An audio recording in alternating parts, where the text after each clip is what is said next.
Ready to move in premium triplex villas at Bachapalli APR Projects. అధికార YCP ప్రతిపక్ష టీడీపీలో చిత్తూరు జిల్లాలో అభ్యర్థుల ఎంపికలను మ్యాచ్ ఫిక్సింగ్ చేసుకుంటున్నాయని భారత చైతన్య యువజన బీసీవై పార్టీ అధ్యక్షుడు బోడే రామచంద్ర యాదవ్ అన్నారు.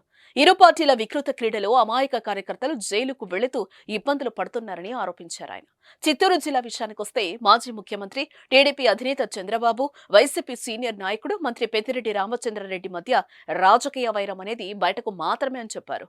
వీళ్ళు ప్రజల ముందుకొచ్చి మాట్లాడే మాటలు, ఆరోపణలు వింటుంటే నిజంగానే వీరు రాజకీయ ప్రత్యర్థులే అని ప్రజలు నమ్మే పరిస్థితి ఉంటుందని మీడియాకు వివరించారు. ఆయన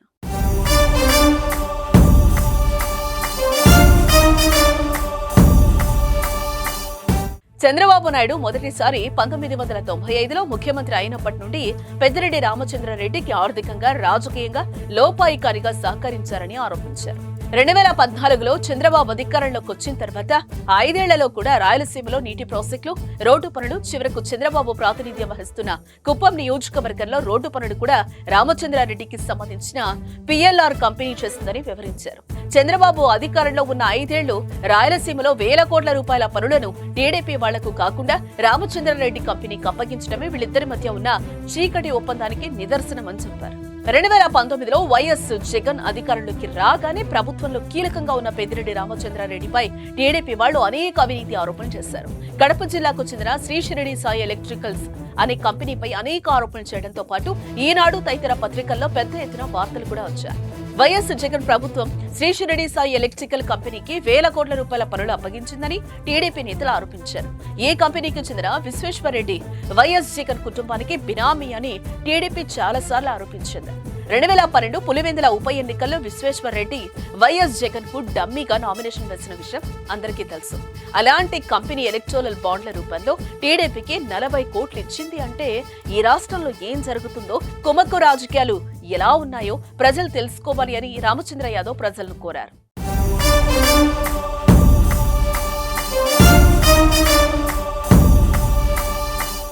విద్యుత్ శాఖ మంత్రిగా పెద్దిరెడ్డి రామచంద్రారెడ్డి కొనసాగుతూ ఉండగా ఈ ఎలక్ట్రికల్ కంపెనీ ప్రత్యక్షంగా ఎలక్టోరల్ బాండ్ల రూపంలో 40 కోట్లు టీడీపీ అకౌంట్ కు పంపిందంటే ఇరు పార్టీల మధ్య అవినీతి బంధం ఏ స్థాయిలో ఉందో ఇట్టే తెలుస్తుందని రామచంద్ర యాదవ్ వివరించారు. దొంగలు కలిసి ఊళ్లు పంచుకున్నట్లు రాష్ట్ర సంపదను దోచుకోవడంలో రెండు పార్టీలకు భాగస్వామ్యం ఉందని ప్రతి ఒక్కరూ తెలుసుకోవాలన్నారు. షిరిడి సాయి ఎలక్ట్రికల్ సంస్థ నుండి అనధికారికంగా 500 కోట్లు తెలుగుదేశం పార్టీకి అందాయన్న మాట కూడా వినబడుతోందని రామచంద్ర యాదవ్ అన్నారు. ఈ డీల్లో భాగంగా కుప్పం, తంబళ్లపల్లి, పుంగనూరు తదితర నియోజకవర్గాల అభ్యర్థుల ఎంపిక విషయంలో చంద్రబాబు, పెద్దిరెడ్డికి మధ్య చీకటి ఒప్పందం జరిగిందని, రాయలసీమలో ప్రతి ఊరు కోడే కూస్తోందని చెప్పారు. తెలుగుదేశం పార్టీ కావచ్చు, ఈ ఎన్నికలను ప్రతిష్టాత్మకంగా తీసుకొని అనేక పేర్లతో ఇప్పటికే ప్రజల్లోకి వెళుతున్నారు. 2019లో అధికారంలోకి వచ్చిన వైఎస్ జగన్మోహన్ రెడ్డి గారు గత 5 సంవత్సరాల నుండి అనేక రకాలుగా ఈ రాష్ట్రంలో అరాచకాలు చేశారు.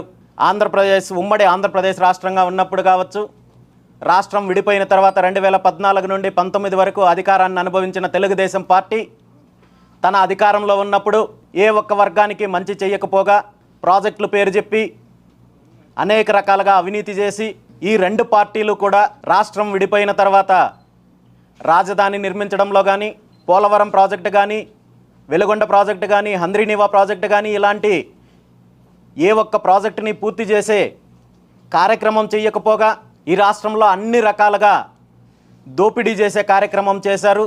ఈ రాష్ట్రానికి కానీ, రాష్ట్ర ప్రజానీకానికి కానీ, రైతాంగానికి కానీ, యువతకు కానీ, బడుగు బలహీన వర్గాల అభివృద్ధికి కానీ ఈ రెండు పార్టీలు తలా 5 సంవత్సరాలు అధికారాన్ని పంచుకొని ఏ ఒక్క వర్గానికి మంచి చెయ్యలేదనే విషయము ఈ రాష్ట్ర ప్రజలు గుర్తించినప్పటికీ ఈ రెండు పార్టీలు కూడా ప్రజల ముందుకి ఈరోజు అనేక కార్యక్రమాలతో సిద్ధమంటూ వైఎస్ఆర్ కాంగ్రెస్ పార్టీ, అదేవిధంగా భవిష్యత్తుకు భరోసా అంటూ తెలుగుదేశం పార్టీ ఇంకా రకరకాల పేర్లతో ఈరోజు ప్రజల ముందుకు వస్తున్నారు.